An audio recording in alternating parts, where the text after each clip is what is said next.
É uma mistura de megalomania com psicopatia, com... Como é que é o termo, Jéssica, quando a pessoa é autocentrada? Não é só egocêntrico, tem um outro... Narcisista, lembrei. Narcisista. Narcisismo.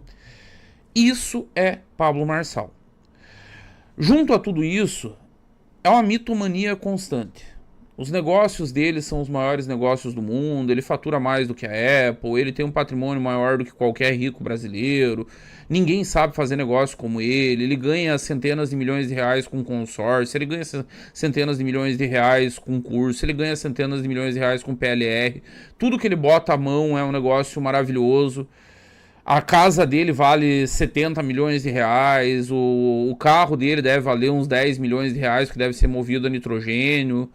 É daí para pior.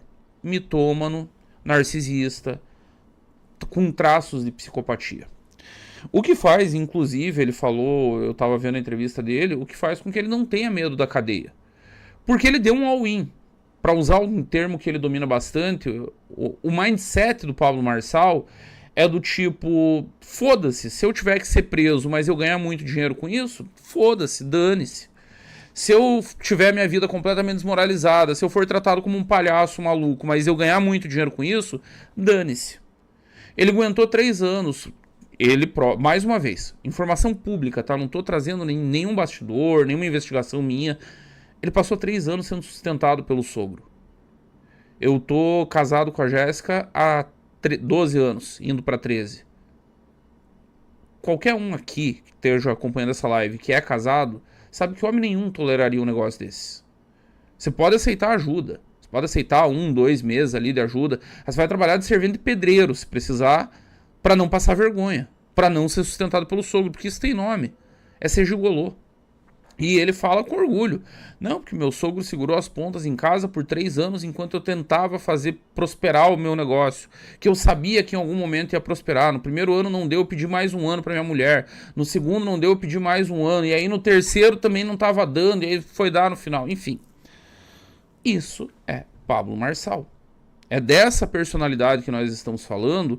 E é esse rapaz que surge para a política, não em 2024. Mas em 2022, quando ele tenta pela primeira vez ser candidato a presidente pelo PROS. Foi a primeira tentativa, a primeira incursão eleitoral. Ele teve a candidatura barrada por problemas legais envolvendo o PROS, foi candidato a deputado, se elegeu, foi eleito deputado em 2022 e acabou tendo a candidatura cassada por problema na prestação de contas e, portanto, não tomou posse, não se tornou deputado. Mas na urna ele venceu. Isso é um fato. Isso é um fato. Aí ele se reinventa em 2024, mais uma vez um partido nanico, o PRTB, que todo mundo sabia no mercado que estava à venda, que aliás continua num litígio judicial brutal desde que o Levi Fidelix morreu, ninguém sabe qual que é a real. Eu já vou chegar nisso porque é o argumento que ele usa para conseguir essa refiliação. Ele diz que estava filiado em prazo hábil, mas aí a galera que controlava o partido naquele momento não reconheceu, e depois a justiça deu ganho de causa pro grupo político dele, e aí tem que reconhecer, enfim, é uma zona. Eu já vou chegar nisso. É uma decisão bem estranha, para dizer o mínimo. A decisão a liminar que permitiu o registro da candidatura do Pablo Marçal. Ele volta em 2024, agora como candidato a prefeito em São Paulo. E o Marçal, ele tem um talento, que é o que esse pessoal vendedor de terreno na lua fala de projetar o funil. Ele manja de projetar o funil. Ele leu o cenário político eleitoral na capital paulista e ele percebeu uma coisa. Existia um funil gigantesco que não estava sendo atendido por candidato nenhum, que era o funil de vendas do bolsonarismo. O Jair Bolsonaro ganhou a eleição em São Paulo em 2018, em 2022 o Lula diminuiu muito, mas na capital o Bolsonaro ganhou a eleição nos 2 turnos, e tinha uma demanda ali enorme por uma candidatura bolsonarista. Ricardo Salles tentou ser esse candidato e o Bolsonaro disse não, e aí ele acabou voltando ao Novo, rompeu com o bolsonarismo. Desde então está uma zona a relação do Salles com o bolsonarismo. O Salles inclusive foi um dos operadores da candidatura do Marçal. O Marçal resolveu atender esse imenso funil de vendas que ficou órfão. Porque, a despeito do Bolsonaro apoiar formalmente Ricardo Nunes, o bolsonarismo tem uma estética, tem uma linguagem, tem um comportamento, tem um jeito de fazer política, de falar, que um cara tradicional como o Nunes não atende. Não atende. Mesmo que o Bolsonaro vá lá e diga, não, esse aqui é o meu candidato, o Bolsonaro o fez. O Bolsonaro fez campanha pro Nunes, Eduardo Bolsonaro fez campanha pro Nunes, a família se engajou, falou que Marçal não era o candidato, mas o Nunes não conseguia entusiasmar. E o Marçal conseguiu, como um trickster, como o Coringa da eleição, o Coringa do Batman, tá? Não o Coringa, joga em muitas posições. Não, é o Coringa do Batman. A figura sombria, psicótica, doentia. Ele conseguiu vender um bolsonarismo lá de 2018, 2017, 2018, que falava coisas que ninguém tinha coragem de falar, que agredia adversários, que partia pra cima, que não tinha medo do confronto, que xingava todo mundo, que conseguia tirar todo mundo do sério, e virou um fenômeno. Quem teve acesso aos trackings da campanha, e eu tinha, sabia que o Pablo Marçal ia passar pro segundo turno, não em segundo, em primeiro. Ele não ia passar à frente só do Ricardo Nunes, ele ia passar à frente de Nunes e Boulos. Tá gostando do vídeo? Se você quer acompanhar cada novidade, entrevista e debate da missão, já se inscreva no canal e não perca os próximos cortes. E aí teve umas ligações na semana final da eleição. Eu não posso entrar em detalhes aqui porque eu não posso provar, mas o fato é que essas ligações existiram, não foi uma só, com grandes agentes da política nacional, antes daquele episódio do Inteligência Limitada, e ele vai para o Inteligência Limitada faltando 72 horas para a eleição, apresenta aquele laudo falso grotesco, não tinha nem terminado a live do Inteligência Limitada, o laudo já estava desmentido, o autor do laudo já estava desmascarado como um criminoso, que já tinha vários problemas com a justiça, e implode a própria candidatura, faltando 72 horas para eleição. Só que aquilo ali ensinou algo pro Pablo. Havia essa demanda reprimida. Havia esse funil aberto. E sem Jair Bolsonaro ele conseguiu operar nesse funil. Vocês podem notar que durante toda aquela eleição, o Bolsonaro aparecia, podem procurar as notícias. O Bolsonaro não estava preso, não estava proibido de falar, as redes sociais ainda estavam operantes. O Bolsonaro aparecia e dizia, meu candidato é Ricardo Nunes. E o Marçal dizia, não, eu entendo, presidente. Eu entendo, presidente, ele não pode porque ele é refém do Centrão, porque tem esse processo no STF, porque ele está sob chantagem. E o bolsonarismo, essa é uma das coisas desse mindset do público bolsonarista. Eles são conspiranoicos. Eles acreditam em tudo quanto é teoria da conspiração. Então eles compraram muito fácil. Bolsonaro não está apoiando o Nunes de verdade. O problema é que ele está sob chantagem, é só por isso que ele está apoiando. Por muito pouco, Pablo Marçal não ganha a eleição. Por muito pouco. Não fosse aquele episódio do Inteligência Limitada, que inverteu a curva, que travou e jogou ele para baixo, que tirou o voto dele, inclusive, estaria no segundo turno e teria ganho aquela eleição. E teria ganho. Ficou o aprendizado, ficou a lição. Depois disso, o que o Marçal fez? Ele fez um rebranding. Vocês podem pegar o que foram os 2 últimos anos do Marçal. É um rebranding da eleição. É pedido de desculpa pro Tarcísio, é pedido de desculpa pro Ricardo Nunes, é filiação no União Brasil. E há poucos meses, Paulo Marçal estava anunciando que ia coordenar as redes sociais do Flávio Bolsonaro. Queria ser um soldado do Flávio Bolsonaro, queria reproduzir o sucesso da fábrica de cortes para a campanha do Flávio Bolsonaro. Era isso. Filiado à União Brasil. Num esquema de tipo meio, vamos juntar o Centrão, vai todo mundo. Era o que todo mundo esperava. Inclusive, só não aconteceu porque o STF operou. Mas isso é uma outra história. Pablo Marçal faz esse rebranding. Não, desculpa, foi mal, tava doidão, nunca mais vou fazer isso, agora eu sou um cara equilibrado, legal, eu quero jogar o jogo dos adultos, peço desculpa a quem se sentiu ofendido, nunca mais faço.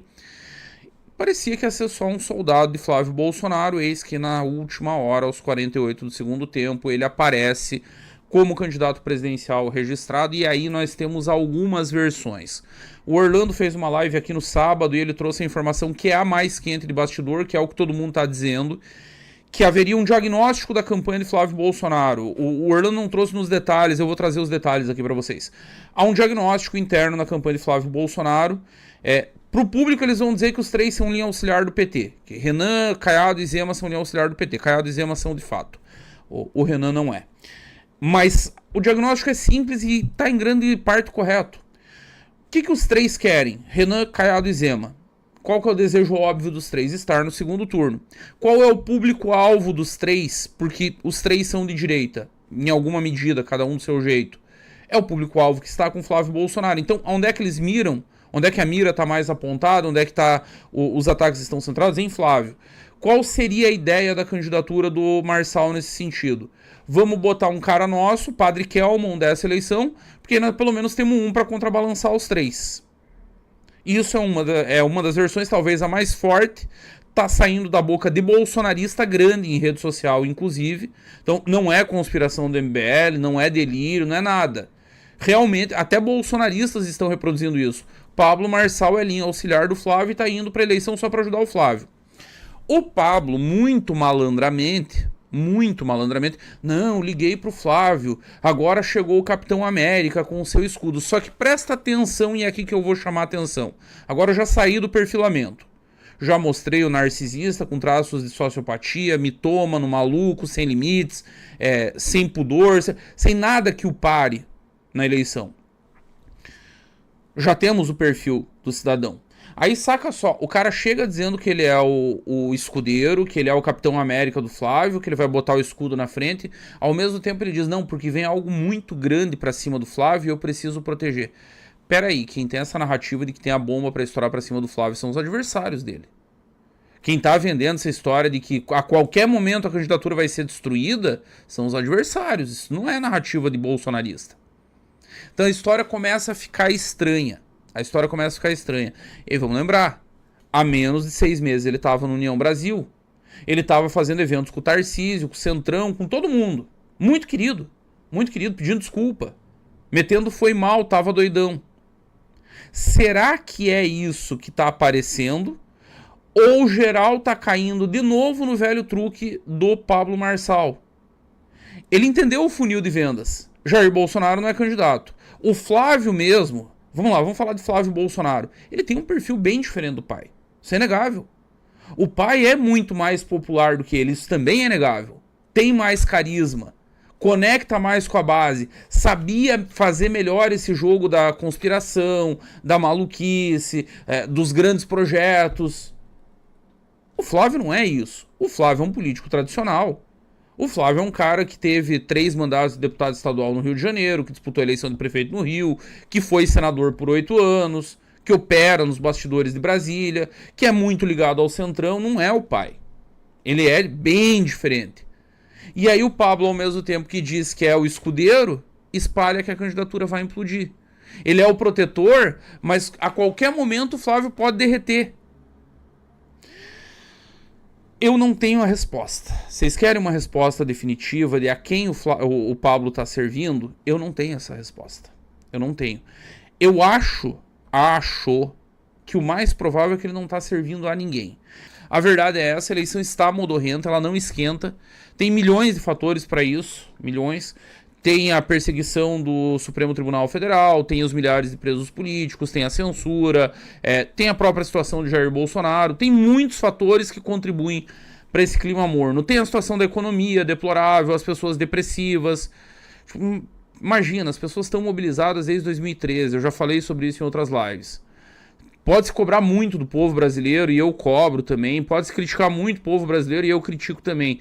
Mas o fato é, começou não é por 20 centavos, avançou para não vai ter Copa, depois teve impeachment, aí teve o governo Temer, aí teve os escândalos no governo Temer, aí teve toda a esperança depositada no bolsonarismo, aí teve a frustração com o bolsonarismo, aí teve pandemia, aí teve 7 de setembro, aí teve promessa que iam prender, arrebentar, dar golpe, aí não teve ninguém preso, arrebentado, não teve golpe, aí teve 8 de janeiro, aí quem foi preso, arrebentado e levou um golpe foram os bolsonaristas. Por fim tá lá o Bolsonaro todo fudido, isolado, sem poder falar, sem uso de rede social, sem poder receber nem os filhos. A perseguição brutal, que nem chefe de facção criminosa recebe o tratamento que o Bolsonaro tá recebendo. Junta tudo isso e bate uma depressão geral. E aí mesmo, vamos lá, mesmo a galera que em 2022 votou pra derrotar o Bolsonaro, uma puta sensação de frustração. Tipo, legal, derrotamos o Bolsonaro porque era um risco à democracia, porque foi uma condução desastrosa da pandemia, trouxemos o Lula de volta e aí a economia tá na merda, as Casas Bahia faliram, aí tá dando tudo quanto é merda na economia, o país tá um lixo. O filho do presidente tá fazendo lobby e voltou a roubalheira de sempre do PT, nenhuma novidade. É uma sensação de brochada geral. O Marçal viu uma janela de oportunidades, é ali que eu se consagro. Ali que eu se consagro. Vamos ver o que a Justiça Eleitoral faz. Eu vejo o pessoal criticando muito a Justiça Eleitoral. É preciso que se diga uma coisa, a Justiça Eleitoral é rápida no Brasil, tá? De todas, é a mais rápida, de todas é a mais eficaz. De todas é a que age com mais zelo, especialmente em período eleitoral. Tanto que há esse prazo de 5 dias. Então, dia 22, foi publicado o edital, dia 17, dia 22 vai ter a resposta. Se a candidatura do Marçal for mantida, vamos ver em que condições que foi. Foi com Cássio Nunes Marques e André Mendonça articulando? Bom, sabemos que é o Padre Kelmon do Flávio. Foi com o plenário articulando? Sabemos que é coisa do Centrão.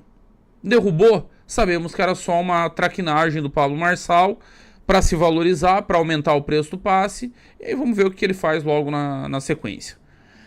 É um palhaço, é um mitômano, é um narcisista, é um cara que cometeu crimes em série na única eleição que ele disputou a Vera. E que só pode ter o destaque que tem num país profundamente doente como o nosso, com a economia devastada, com a esperança indo pro caralho, com um sistema partidário completamente moído, com as pessoas sem acreditar em mais ninguém, com várias ondas de mudança que frustraram o cidadão brasileiro. É só nesse cenário que se explica uma aberração dessas ter a relevância que está tendo nesse cenário todo que a gente está vendo hoje. 5 dias. Vamos aguardar, vamos acompanhar a evolução e aí a gente volta a conversar quando essa decisão sair.